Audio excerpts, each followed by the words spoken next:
नमस्कार मित्रों, जैसा कि आज दिनांक 4/3/2023 को दीनदयाल उपाध्याय गोरखपुर विश्वविद्यालय गोरखपुर के बीएड थर्ड सेमेस्टर एग्जामिनेशन 2022-23 के अंतर्गत बीएड ग्रुप ई के तीनों विषय हिंदी, इंग्लिश और एग्रीकल्चर के पेपर हुए हैं जो टीचिंग सब्जेक्ट के थे। पेपर आईडी 8751 था। आइए इसके आंसर की को देखें। यदि आप चैनल पर नए हैं तो चैनल को लाइक, शेयर और सब्सक्राइब करना न भूलें।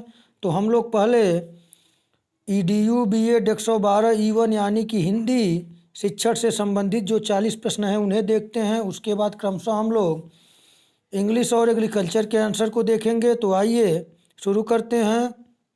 पहला प्रश्न पूछा गया था, निम्नलिखित में से कौन सा मौखिक भाव प्रकाशन का साधन नहीं है।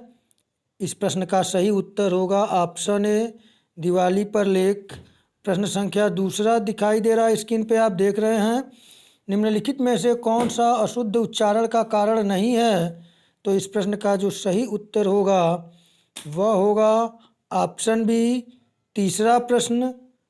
फ्रावेल के अनुसार लेखन कब प्रारंभ करना चाहिए। तो सही उत्तर होगा ऑप्शन सी। चौथा प्रश्न पूछा गया था, वर्तनी संबंधी अशुद्धि का कारण नहीं है। तो इस प्रश्न का चौथे का जो आंसर होगा वह होगा ऑप्शन ए। प्रश्न संख्या 5 पूछा गया था, व्याकरण शिक्षण की मुख्य शिक्षण विधि है।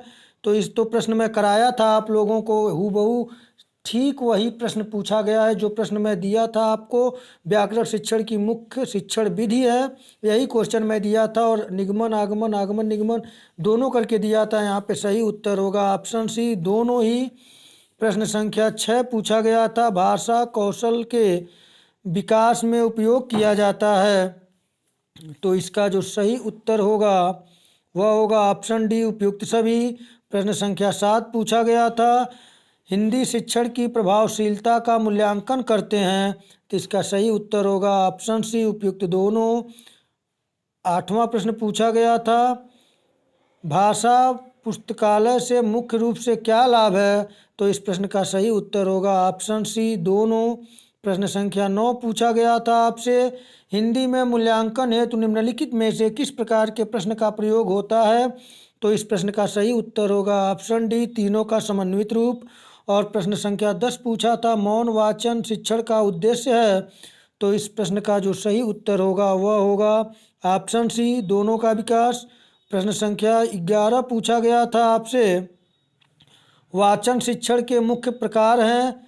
ये भी प्रश्न में कराया था। इस प्रश्न का सही उत्तर होगा ऑप्शन डी, उपयुक्त सभी। प्रश्न संख्या 12 पूछा गया था आपसे, दृश्य श्रव्य सहायक सामग्री का उपयोग करते हैं। तो इसका सही आंसर होगा ऑप्शन डी, उपयुक्त सभी। प्रश्न संख्या 13 पूछा गया था आपसे, हिंदी शिक्षण में किस प्रकार का परीक्षण प्रयोग करते हैं। इस प्रश्न का सही उत्तर होगा ऑप्शन सी, दोनों ही। प्रश्न संख्या 14 पूछा गया था, उपचारात्मक हिंदी शिक्षण हेतु प्रयुक्त करते हैं। तो इस प्रश्न का सही उत्तर होगा ऑप्शन बी। प्रश्न संख्या 15 पूछा गया था, भाषा शिक्षण में निदान करते हैं। तो इस प्रश्न का सही उत्तर होगा 15 नंबर का ऑप्शन डी, उपयुक्त सभी। प्रश्न संख्या 16 पूछा गया था, ये भी प्रश्न सब कराया गया था आपको, क्रियात्मक अनुसंधान का मुख्य उद्देश्य है। तो इस प्रश्न का सही उत्तर होगा ऑप्शन डी, उपयुक्त सभी।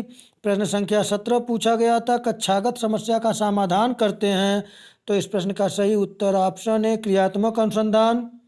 प्रश्न संख्या 18 पूछा गया था, क्रियात्मक अनुसंधान का मुख्य पद क्या है।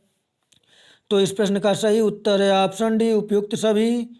प्रश्न संख्या 19 पूछा गया था, देखिए एकदम मैं जो प्रश्न दिया था वही प्रश्न आपसे पूछा गया था कि मातृभाषा का अर्थ है।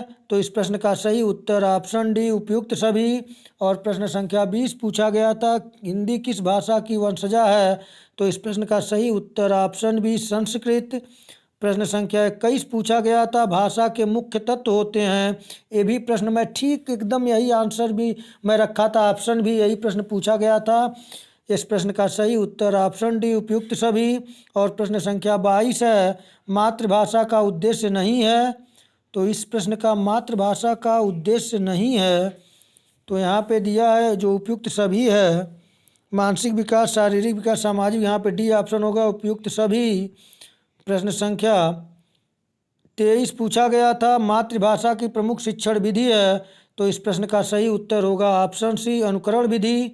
प्रश्न संख्या 24 पूछा गया था, ये भी प्रश्न मैं कराया था, ऊपर का भी कराया था, 23 नंबर भी आप देख सकते हैं जाके मेरे वीडियो में। हिंदी शिक्षण से संबंधित जो एक वीडियो बनाया था 40 क्वेश्चन का, शिक्षा के उद्देश्यों का वर्गीकरण किया था, ये भी प्रश्न कराया गया। सही उत्तर ऑप्शन सी BS ब्लूम ने।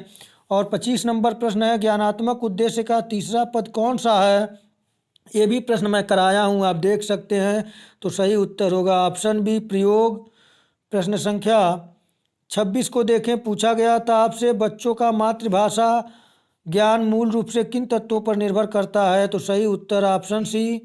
प्रश्न संख्या 27 पूछा गया था बच्चों का मानसिक विकास लगभग किस आयु तक पूर्ण हो जाता है, सही उत्तर है ऑप्शन बी।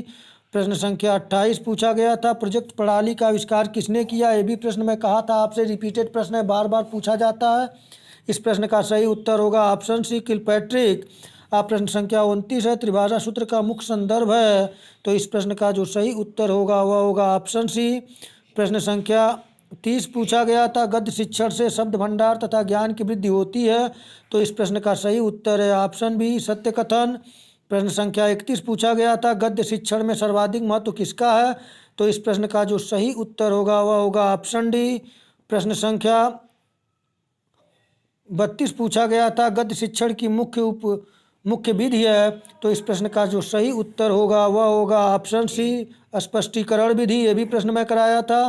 प्रश्न संख्या 33 पूछा गया था काव्य शिक्षण में निम्न में से किसका महत्व अधिक है, तो इस प्रश्न का जो सही उत्तर होगा वह होगा आपका ऑप्शन ए। प्रश्न संख्या 34 पूछा गया था काव्य का मूल तत्व क्या नहीं है, तो इस प्रश्न का सही उत्तर होगा ऑप्शन ए।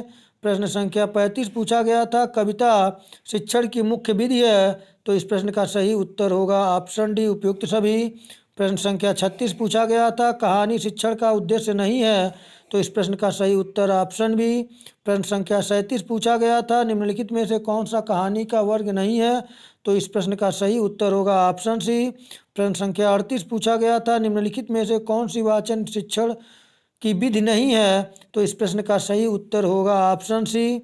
प्रश्न संख्या 39 पूछा गया था हिंदी शिक्षण का विशेष सा संबंध होता है, तो इस प्रश्न का सही उत्तर है ऑप्शन बी सामाजिक विषयों से।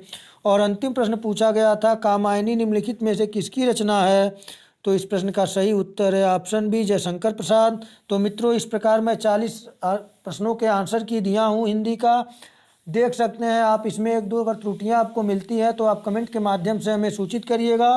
और आप लोगों का पेपर अच्छा हुआ, आज आप लोगों का बीएड थर्ड सेमेस्टर का पेपर समाप्त हो गया। अब आपको फोर्थ सेमेस्टर से संबंधित संपूर्ण पाठ्यक्रम और उससे संबंधित प्रश्नों को हल कराऊंगा। आप लोगों की कोई भी समस्या यदि फोर्थ सेमेस्टर से संबंधित हो तो आप कमेंट के माध्यम से हमें सूचना दे सकते हैं। आप अच्छे अंकों से उत्तीर्ण हो, इसी शुभकामनाओं के साथ नमस्कार।